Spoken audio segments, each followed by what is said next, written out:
मोहतरम सामीन, अस्सलामु अलैकुम वरहमतुल्लाहि वबरकातुहू।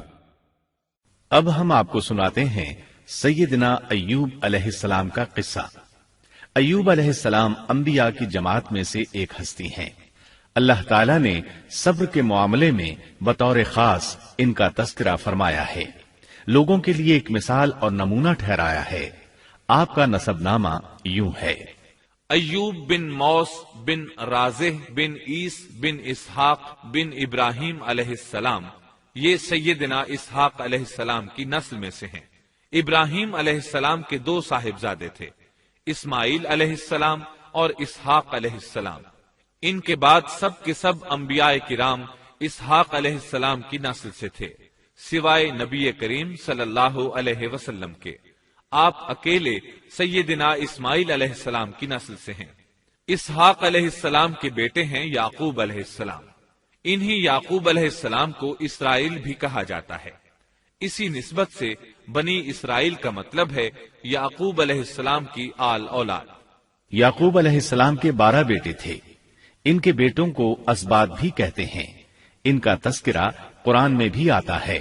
अब सवाल ये है कि जिन असबात का तस्करा कुरान मजीद में अंबियाए किराम अलैहिमुस्सलाम के साथ किया गया है, क्या वो याकूब अलैहिस्सलाम के बेटे थे या उन बेटों की औलाद में से थे?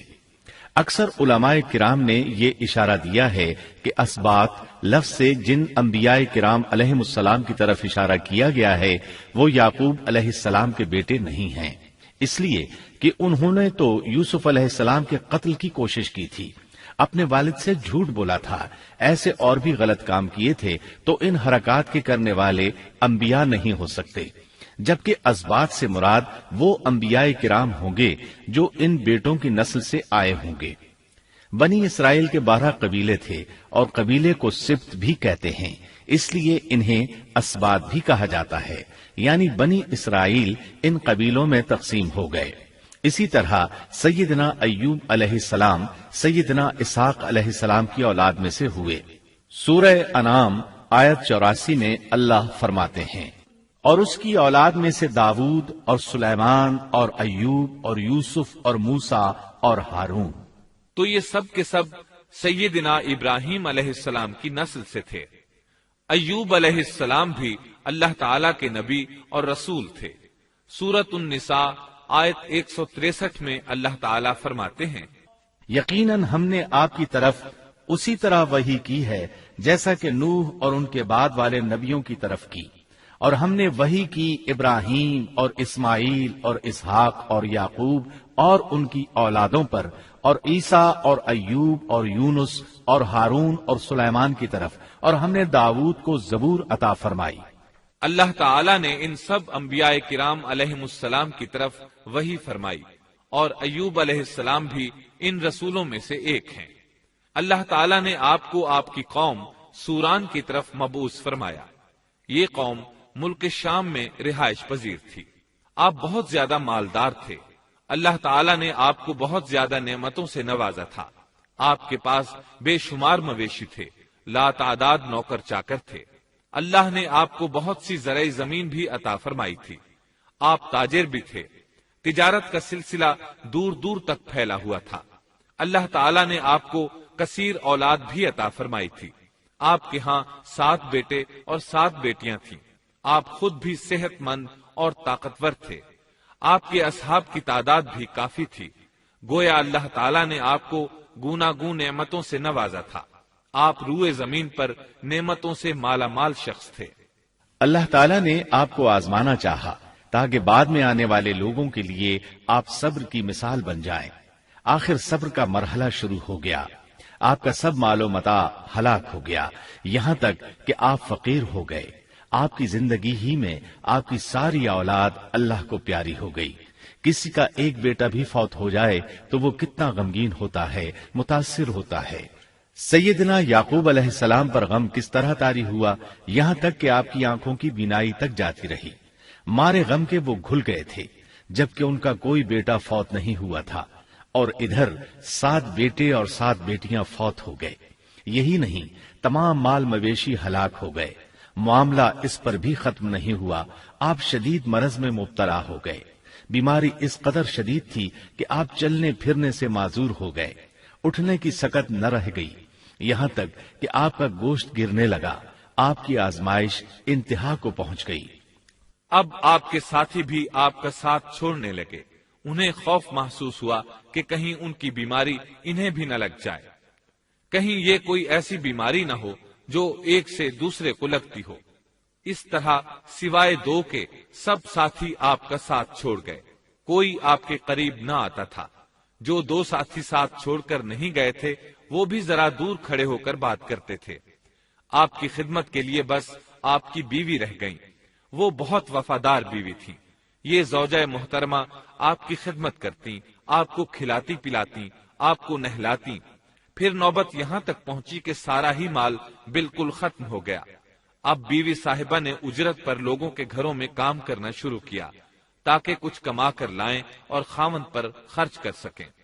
ये थे अल्लाह के नबी अय्यूब अलैहिस्सलाम। इतनी बड़ी आजमाइश में पूरे उतरे। आजमाइश भी 1-2 माह नहीं, पूरे 12 बरस जारी रही और एक कौल के मुताबिक 18 बरस जारी रही। आप इस दौरान मुजस्समा सब्र बने रहे। आपने कभी किसी से शिकवा तक न किया, यहां तक कि कभी ज़ौजा मोहतरमा से भी शिकवा न किया। साल हा साल इसी हालत पर गुजर गए। एक बार आपकी बीवी ने अर्ज करने की जरा हिम्मत की और कहा, आप अल्लाह के रसूल हैं, अगर अल्लाह के हुजूर दुआ करें तो वो आपकी बीमारी को खत्म फरमा देंगे, आपकी हालत को बदल देंगे। बीवी साहिबा के ये कहने के बावजूद आपने बीमारी के खत्म होने की दुआ न की, न ये कहा या अल्लाह मुझे रिज़्क़ की फरावानी अता फरमा। बस रिज़ाए इलाही पर राजी रहे, तकदीर इलाही पर खुश रहे। आपने बीवी से फरमाया, जरा बताओ तो हम कितना अरसा खुशहाली और फरावानी में रहे हैं, कितना अरसा हम नाजो नेमत में रहे हैं। उन्होंने जवाब दिया, 80 साल। ये सुनकर आपने फरमाया, मुझे अल्लाह ताला से दुआ करते हया आती है। जितना अरसा खुशहाली में रहा उतना अरसा बीमारी और तंगदस्ती में नहीं गुजरा, इसलिए मैं अभी ये दुआ नहीं करूंगा कि वो मुझे शिफा अता कर दे या मेरी इस हालत को बदल दे, वाफिर रिज़्क़ अता करे, जब तक मुझ पर 80 साल न गुजर जाएं। जिस तरह मैं 80 साल नाजो नेमत की बहारें देखता रहा, इसी तरह 80 साल तक मैं इसी हालत पर सब्र का दामन थामे रहूंगा, तंदुरुस्ती का सवाल नहीं करूंगा। आपके इस जवाब पर बीवी साहिबा मायूस हो गईं, इसलिए कि उन्हें तो बीमारी के खत्म होने की और अच्छे दिनों के दोबारा आने की उम्मीद थी। आपकी बात सुनकर वो बोली, तब ये आजमाइश की घड़ी कब खत्म होगी? चूंकि इस बात से अल्लाह ताला की नाशुक्री होती थी, इसलिए अय्यूब अलैहिस्सलाम नाराज हो गए। उन्होंने अल्लाह के नाम की कसम खाई कि अगर अल्लाह ताला ने मुझे शिफा अता फरमाई तो मैं उन्हें 100 कोड़े मारूंगा। दूसरी तरफ नौबत यहां तक पहुंची कि लोगों ने आपकी बीवी साहिबा को काम देने से इनकार करना शुरू कर दिया। उनका ख्याल था कहीं इनके शौहर की बीमारी उन्हें भी न लग जाए। वो समझते थे कि अय्यूब अलैहिस्सलाम की बीमारी छूत की है, लिहाजा ये बीमारी उनकी बीवी के वास्ते से उन्हें भी लग सकती है। जब मामला यहां तक पहुंच गया तब आपने एक छोटी सी बात कही। इसमें भी कोई वाज़ेह दुआ नहीं थी, जबकि इस वक्त से बढ़कर दुआ के लिए कौन सा वक्त हो सकता था। आपकी इस बात को अल्लाह ताला ने कुरान मजीद में बयान फरमाया है।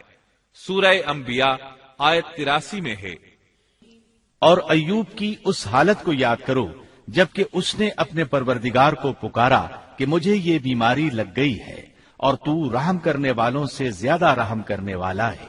मुझे आजमाइश ने आ लिया है और तू अरहमुर राहिमीन है। मतलब ये कि आपने वाज़ेह अल्फाज में दुआ नहीं फरमाई।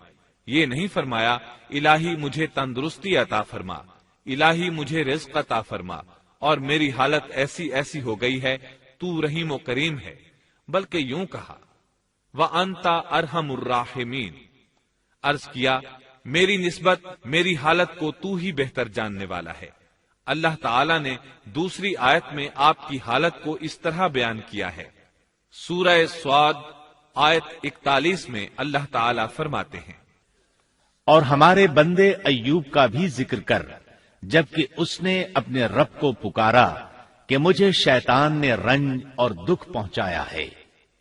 गोया आपने इस बीमारी और मुसीबत को अल्लाह ताला की तरफ मंसूब नहीं फरमाया, بلکہ اللہ تعالیٰ کو اس سے مبرہ و پاک ٹھہرایا اور اسے شیطان کی طرف منسوب کیا۔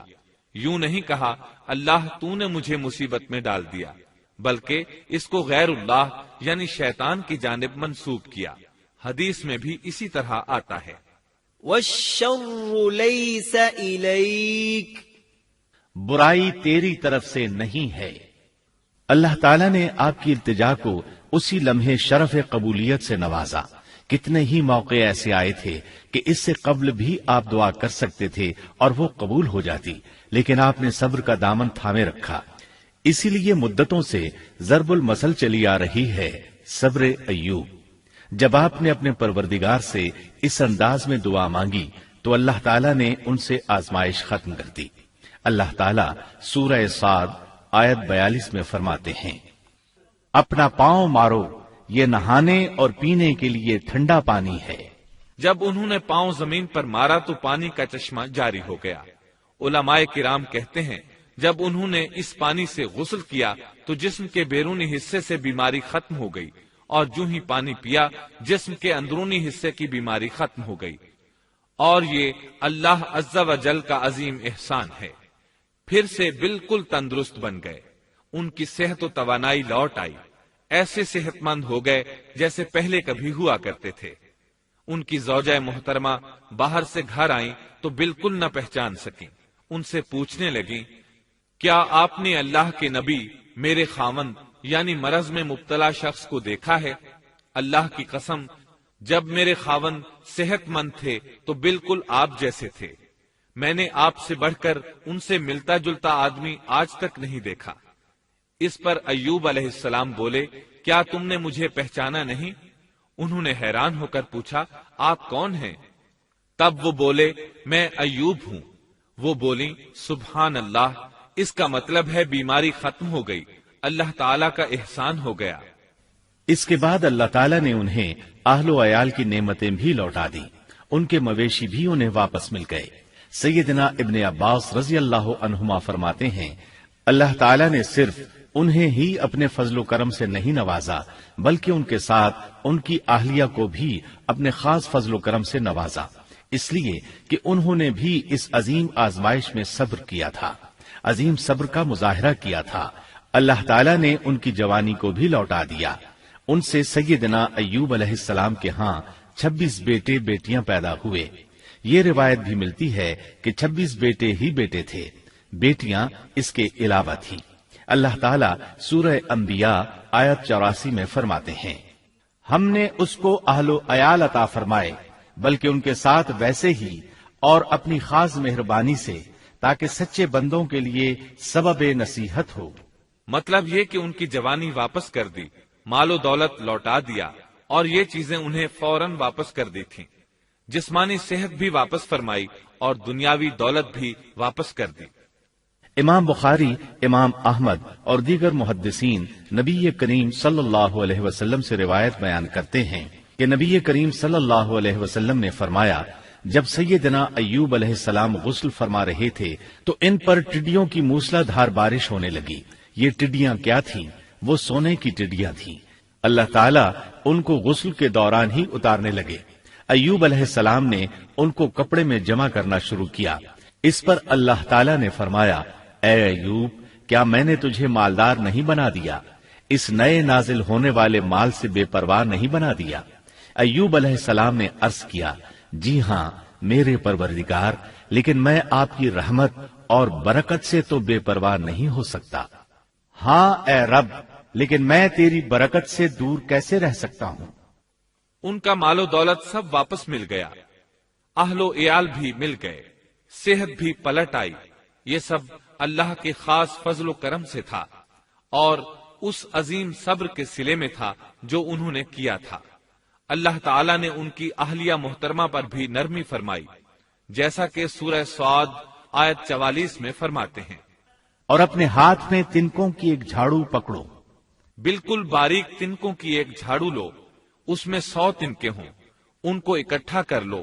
اس کے بعد فرمایا، جھاڑو سے اسے مار اور قسم کے خلاف نہ کر۔ مطلب یہ کہ ایوب علیہ السلام نے اپنی بیوی کو 100 کوڑے مارنے کی قسم کھائی تھی۔ اللہ نے یہ تدبیر سمجھائی کہ 100 تنکوں کا جھاڑو لے کر ایک بار انہیں مارو اور قسم پوری کرو، قسم کی خلاف ورزی نہ کرو۔